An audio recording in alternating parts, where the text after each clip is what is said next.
Hey guys, it's Dylan here with Dylan's Adventures and Projects YouTube channel, and today I'm going to show you how to build a storage tote rack. The first thing we're going to do is go over the blueprints. Oh, I say blueprints, but it's just the schematic and dimensions that I've wrote up. These numbers that I've circled up top, these are how many cuts we're going to need. I've got a pile of 2x4s and two 2x6s over here. 26 8-foot studs and then two 8-foot studs of 2x6s. And the 2x6s are going to be for the bottom. I'm going to mount this storage bin tote. We've got the 27 tough tote storage bins. It's going to be for 16 of them in total.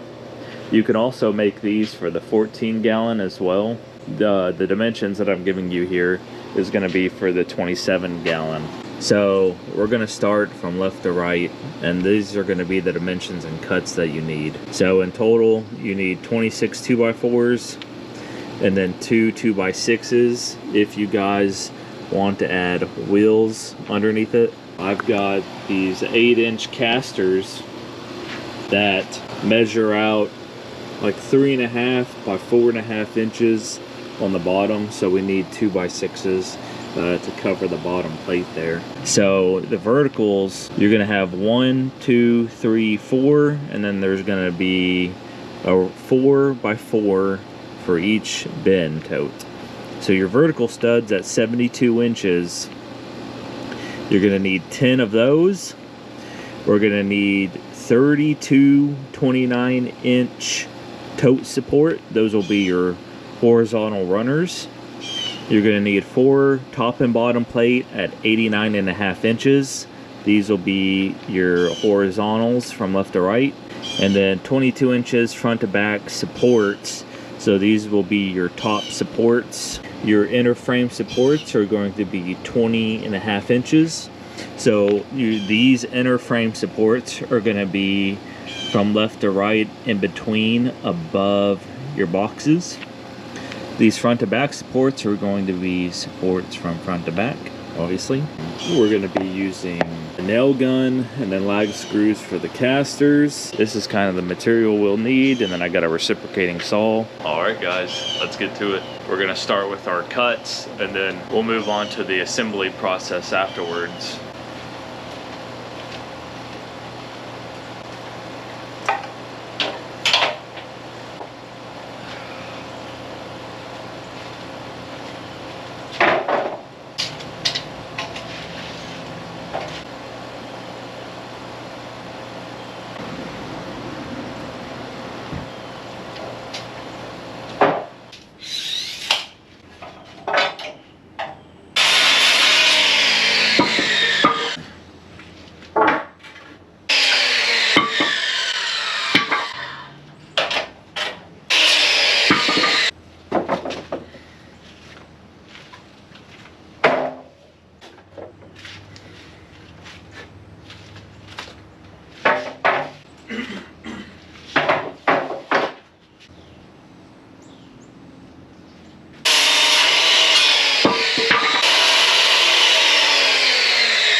Our next cut is going to be, we got the 10 verticals at 72 inches. We got the 4 top and bottom plates at 89.5. And now we need to cut 32 29-inch supports. Those will be our runners for the totes.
15, 20, 25, 30. I need 32 cuts at 29 inches. I got 30 cuts. So I just have to cut 2 more. Whenever you guys do this specific part or make any other cuts, what I'm doing here, you noticed I didn't use the tape measure every single cut I made. I made a template with the first one, and then I would bring the next 2x4 down. I would line up, well, if my first measurement was off of the left side to the right, I would square up the right side, make sure they're together, parallel, and then you're gonna need one of these speed squares.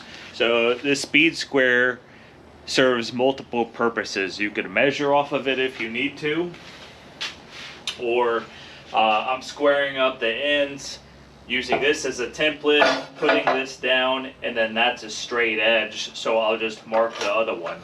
So I'll make one as a template, then you don't have to use your tape measure every single time. And then when you make your cuts, depending on how big your saw is that you're using, you're gonna use this as a guide as well. So you hold it up against the saw edge right there, and it'll keep your cuts that you make at a squared 90-degree angle. It just allows you to have cleaner cuts each time you cut a 2x4. You were cutting something larger, you could use like a T-square or something, or you could buy yourself a straight edge. But you have to hold it on the 2x4. Then these notches right here are telling you where your blade's gonna be, which it's about 1/8 of an inch thick. So you just have to compensate for that, and or put the blade in the middle so it would knock off 1/16 of an inch on each measurement. But that's what I'm doing, is I measured 29 inches, 58 inches, and then at 87 inches. So I just added 29-inch increments, and I didn't account for the 16th inch or 1/8. No, it would be a 1/16 of an inch loss because of the thickness of the blade. But I didn't take that into account. I'm just rolling with it because 29 inches is actually a little bit more than you need for the tote. There's more than enough room.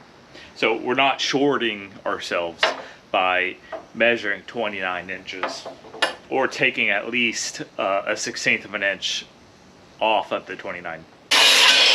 So we got the 10 vertical studs at 72, the 32 at 29, the 4 at 89.5, the 4 22 inches, and the 8 20.5 is going to be the inside runners. We can use the leftover from the 72-inch studs, or at least 10 of them, for either the 22-inch or the 20.5-inch cuts, if you wanted to brace it up like that. Or you can move forward and build what we've cut so far and then make adjustments that way. You could figure out how and where you wanted to brace it. Like, you wouldn't have to make these cuts specifically if you didn't want to, but I've built one of these storage tote racks before, and that seemed to be the best type of cross brace, was between each vertical and then between the front and the back vertical braces. After I start putting this together, I'll kind of show you what I mean by that. I'm gonna go ahead and make these cuts just so I have them prepared and we can move forward with the assembly.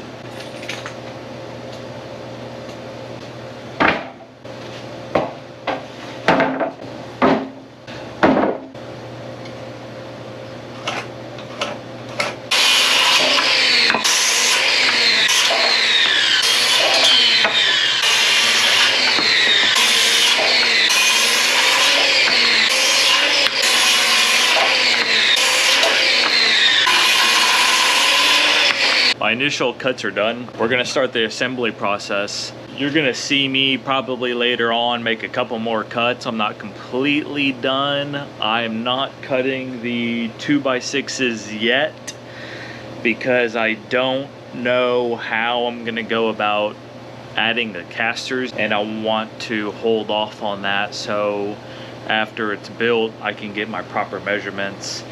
And then I just didn't cut one of the 22-inch cross braces. I'll do that later on. Let's go ahead and get everything together for the assembly. I need to get my nail gun, I need to get my nails and the air compressor out, and then we'll go ahead and start laying everything out. Let's get it done.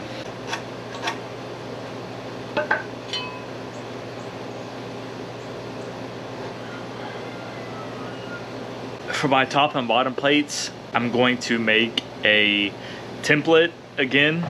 The bottom and top plates are 89.5 inches. If you take one of your 20.5 inch cutouts, your 2x4 is 1.5 inches wide. So on your 89.5 inch top plate, you're going to mount the 2x4 1.5 inches away from the edge, and then this portion is going to be 20.5 inches, and then your next vertical is going to come down at 20.5 inches. So your 20.5 inch plate should be able to fit right between both of those 2x4s. So this is 20.5 inches. So right, you're going to have a 2x4 come in right here. You can set your 20.5 inch. This is going to be one of our braces, and then our next vertical is going to come right here, and it's going to be like that all the way down. So you'll have 4 sections, 1, 2, 3, 4, and then we'll come in and put the tubs in, and I'll show you how we make the braces. You know what, I've got to use that template and mark the other 4 top and bottom plates so they can match up evenly.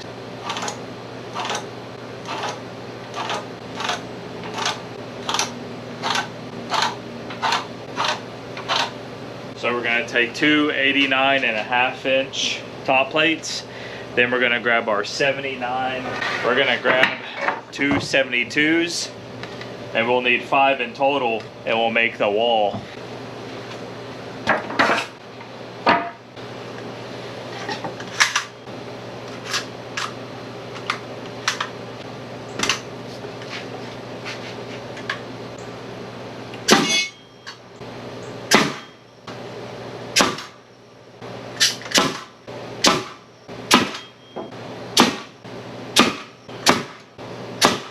If you're not doing this on a level floor, you're probably going to have to hold up those 2x4s with either clamps or your hands. Make sure you're being careful whenever you use a nail gun though, because if you're holding that 2x4 right on the other side, those nails can deviate through those 2x4s and get you. But keep that in mind if you're not working on a level surface like I am.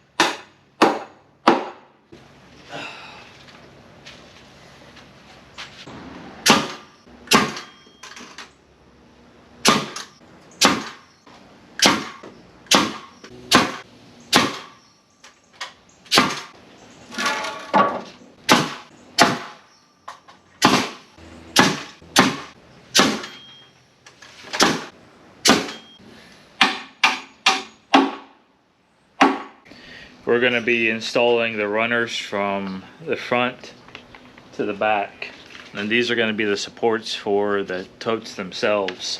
From the bottom to the first 2x4 is going to be 14 inches to the top, then it's going to be 16-inch spacings from there. This is a measurement from bottom plate of the stud right here, the top plate or the bottom plate of the stud, to the top of the 2x4 is 14 inches. So you can measure 14 inches, that's where the top of the stud's going to be, and then you can measure 16 inches from there, and then it's going to be 16 inches off of the next runner. So now we need to figure out what's going to be the top and then what's going to be the bottom. We'll just clean it up. So this will be the top and bottom. All right, let me move this so I can show you. It's going to be 14 inches. It's going to be 14 inches. So it'll be 30, 46, and then 62.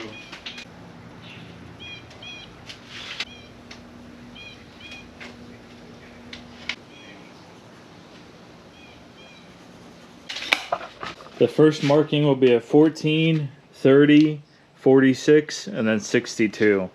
So the first spacing is 14 inches, obviously, then 16 inches from that, 16 inches from that, and 16 inches from that. And then that's where we mount the top of the 2x4. And then our side-to-side bracing, the 20.5-inch boards that we cut, are going to be, there's going to be 8 of them, 1, 2, 3, 4. And then we'll mount them from left to right up there. Let's go ahead and get all of our markings done. I'm going to have to mark both sides on each side of the stud. The side studs, just the inside, because the supports are going to be on the inside. But we're going to have to do both sides of the studs on both walls because you want them to be level. So let's go ahead and get that done. It's going to take a while. Measure twice and cut once.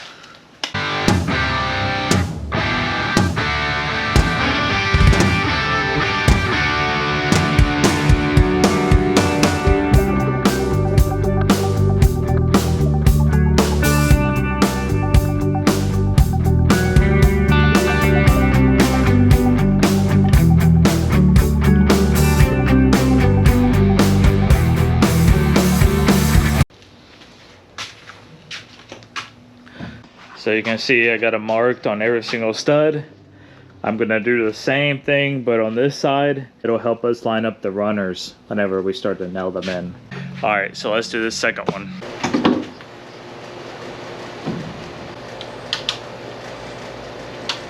Corner.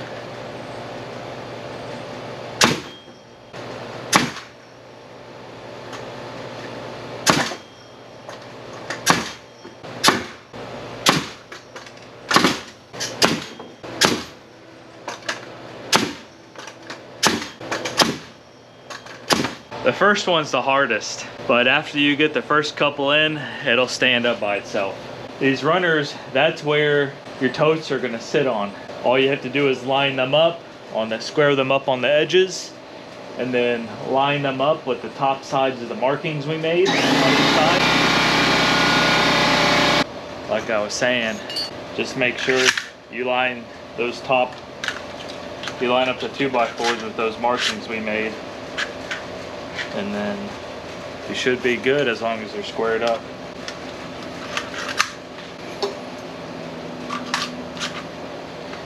Alright, let's keep at it. And you want to keep in mind, whenever you're putting these runners across, if there's an imperfection in the board on one side, just flip it over and make the better looking side point towards the top, because your totes are going to be running along these 2x4s, so you want it smooth and as perfect as you can. Like there's like a piece of splintered off wood right here, we'll just keep that on the bottom side.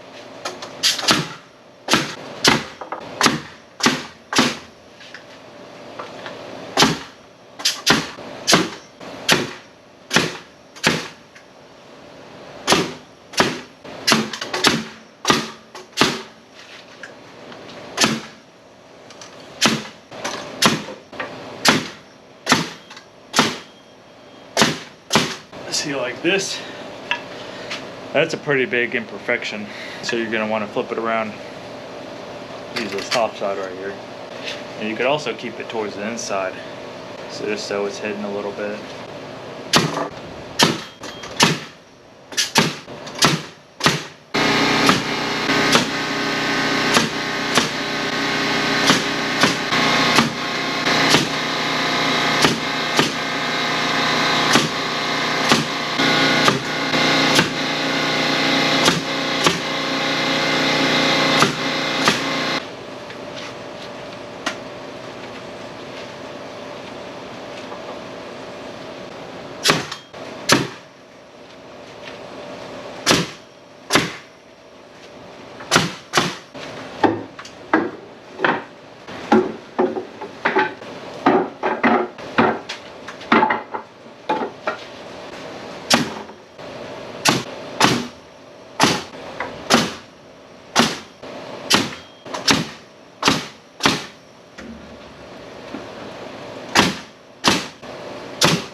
From here, we have the main structure up.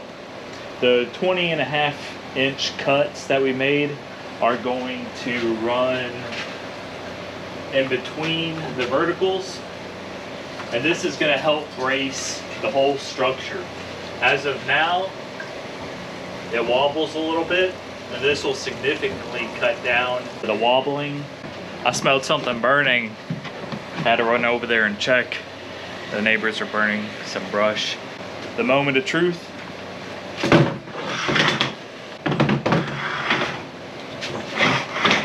Like that.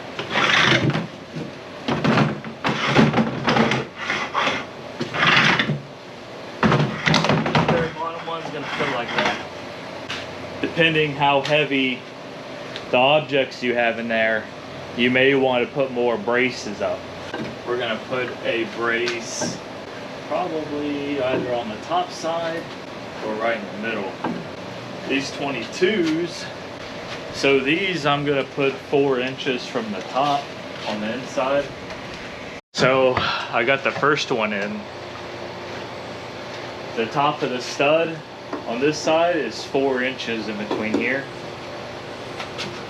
And that gives you just enough clearance to put one of these tubs in. So when you have something in the tub, you want to get it out, you can lean it like this. If it's not too heavy, you can pop it open, look inside of it, and it kind of braces the top side of the tote. And then you can just push it back in. And then when you have this thing completely full of totes,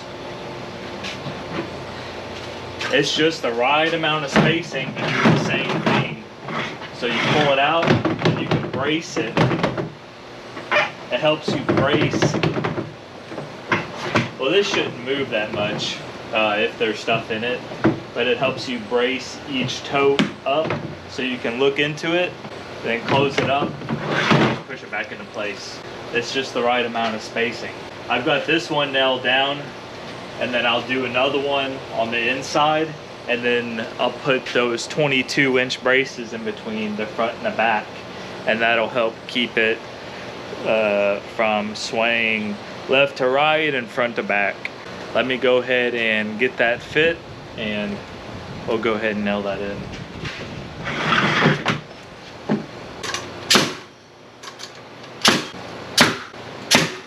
I mark this at 10.5. So what we're gonna do is take this 22-inch 2x4 and then we'll fit it like this, like that.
This one's cracked.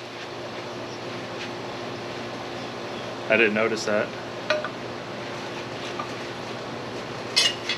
I got the cross braces on, the runners from left to right, and then on top I got braces from the front to back. So now I know that these are in it, but let me just show you an example of how much more sturdy it is. Instead of it swaying from left to right, the whole thing moves now. So not only are your verticals don't even swing anymore. Well, maybe a little bit, but the whole thing, the top braces make this whole thing a solid structure. Those little braces mean everything. I definitely think it increases the capacity of weight that you can have in these buckets when the structure is more solidified. You can mount the whole structure against the wall just so it doesn't tip forward. The next thing I'm gonna do is we're gonna try to mount the casters. And for this part, I'm gonna tip it over, take my measurements, and then I'll make my cuts for my 2x6s.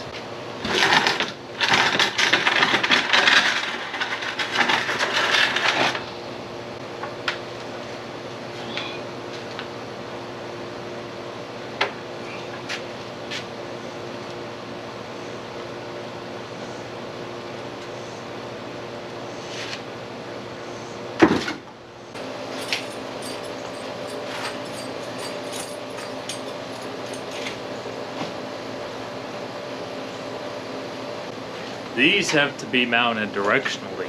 If I make the shortest cut from left to right, it's going to be mounted like that. So that would be enough in theory for us to mount it vertically.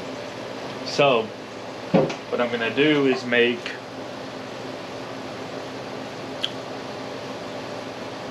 a cut widthwise. So it's going to be 2 cuts at 28 3/4.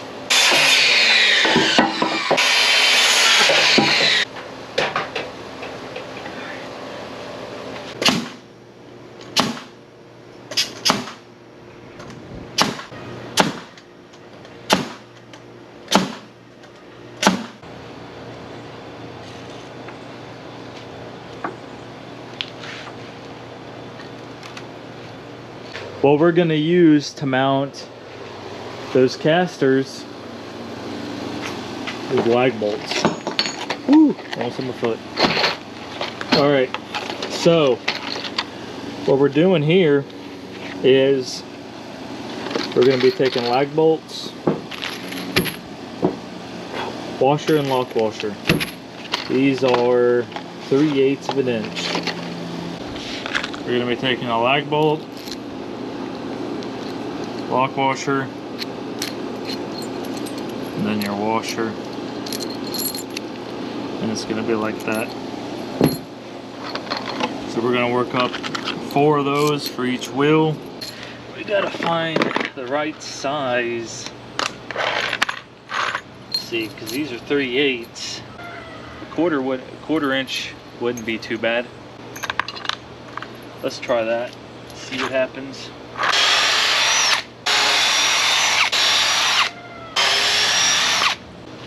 So for these is going to be a 14.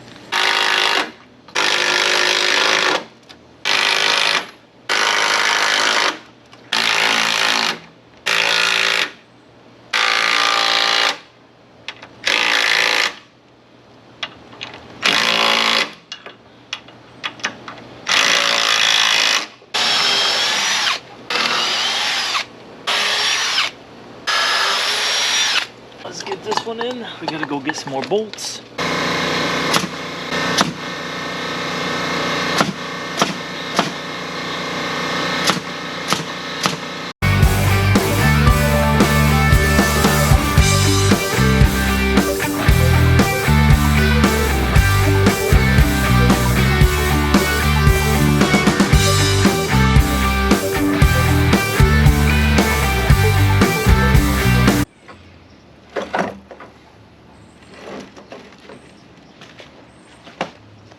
That's how you do it.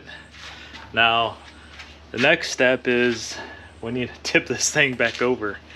We're pretty much almost done at this point. I really just need to grease those wheels, and then that's pretty much it. Yeah, I see a nail right now that needs to be knocked into one of those 2x4s that's sticking up. So I'll probably do that, and then we'll go ahead and try to tip this thing over. This thing is a lot heavier than it looks.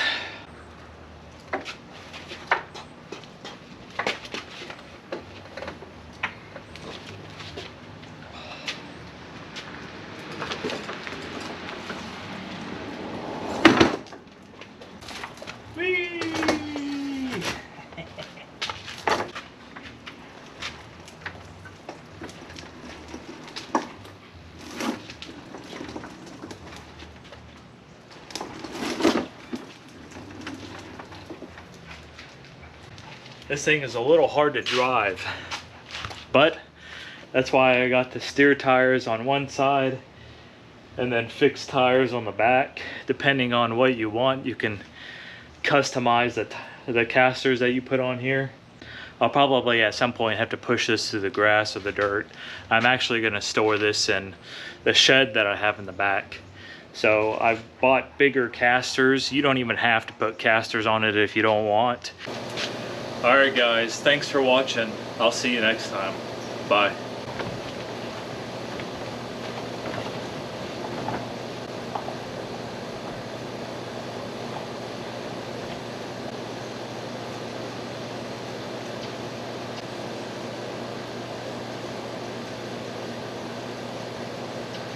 Alright, so it's taken me too long to edit this video.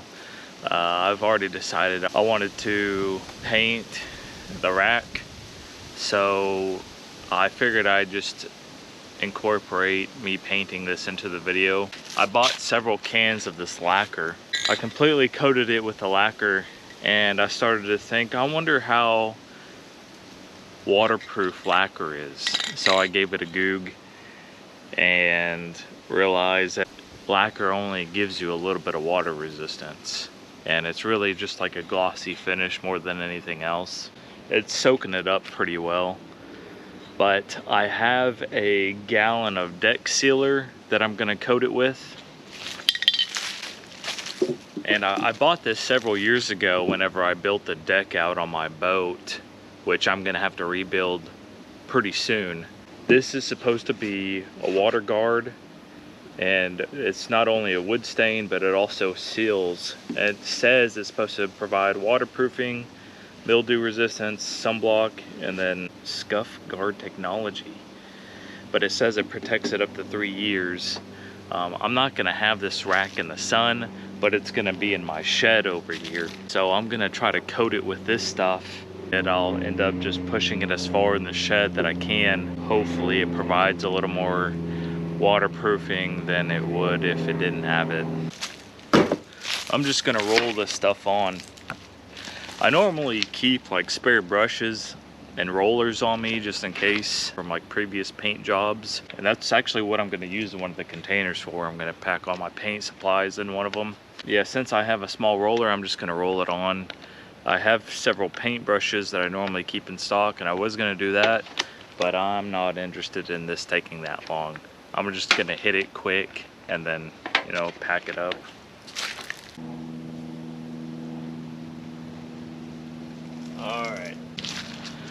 All right, never mind, I'm not gonna use this. This is way too old and expired. That stuff was chunky. It had gobs of stuff in there. Like I said, that stain was probably about 5 or 6 years old. So I'll just end up putting it away like that. But I completely sprayed it with the lacquer. That'll just provide a little bit of water resistance for the wood, but it's not really a sealant. So the last and final thing I'm gonna do to this project is put a coat of polyurethane, oil-based, all over the wood. I'm gonna end up doing 2 coats of this. It says it dries to the touch in 2 hours. I've never used this Bear brand. I think the other one that I have used, which I fully coated my trailer in, was the Varathane Spar Urethane. This one was about $47, I think, with tax. So I'm gonna give this brand a try and see how it turns out.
These rollers work exceptionally well when painting. They fit right between those 2x4s and you can get both sides. It's just they're a little unstable and they collect a lot of dirt. If this was fine woodworking, I mean, I would be extremely concerned about all the dirt that I'm putting on here, because that polyurethane is going to seal and catch all that dirt. But since I'm going to keep this outside, I'm not too terribly concerned about it. I mean, this is just going to be a little rack for those totes. So, but I am going to go clean this roller off because I got quite a bit of dirt in it. All right, I blew it out with the air compressor. It's a little cleaner now. So let's get back to it. Don't forget your safety protection. Yeah, that polyurethane, it gets sticky when you get it all over your hands, and you have to have some industrial hand cleaner, or you'll have to wash your hands with some Gooby Gone. A little for you, a little for me.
mud.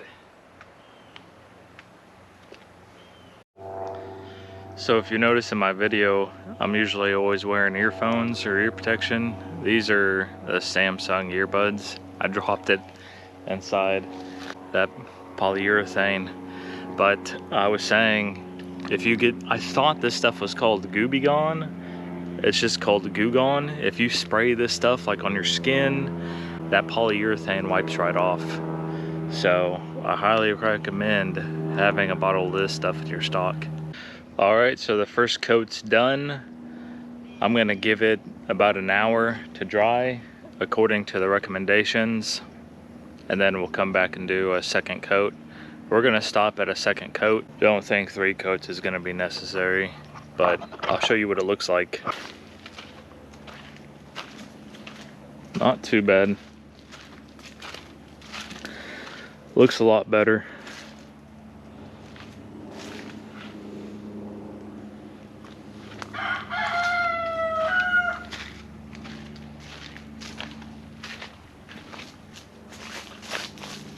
All right, I'll see you in 1 hour.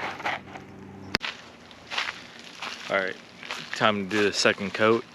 I actually waited 2 hours between the last coat that I did. I didn't notice before, right on the can, it says recoat in 2 hours. So that's why I waited a little longer. But all right, let's get started.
So that'll be my second coat. I'm gonna let this dry for about 2 more hours. I'll come out here and check it and see if I can put the totes back on it. If not, I think it says it requires 24 hours to fully cure. We'll probably just come back tomorrow and just check up on it in a couple hours, and probably if it's not too sticky, I'll push it back underneath the shed, and that'll be it. So it's been about 4 hours now, and it's dry to the touch. It's not completely cured, but I'm pretty happy with the way that it looks. It's very shiny.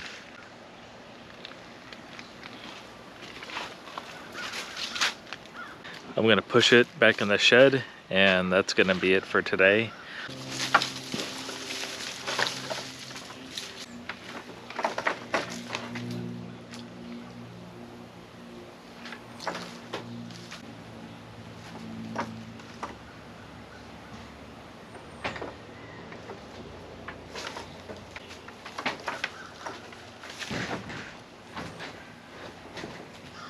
And just to show you guys how that's gonna fit in my shed. That's what it looks like. Barely big enough. Alright guys, thanks again for watching. Bye. If you guys like this video, don't forget forget to check out some of my other videos that I have posted on my channel. Go ahead and tell me what you think about this one. And don't forget to subscribe and look out for any future videos that I have coming out in the future. Alright guys, thanks. Bye.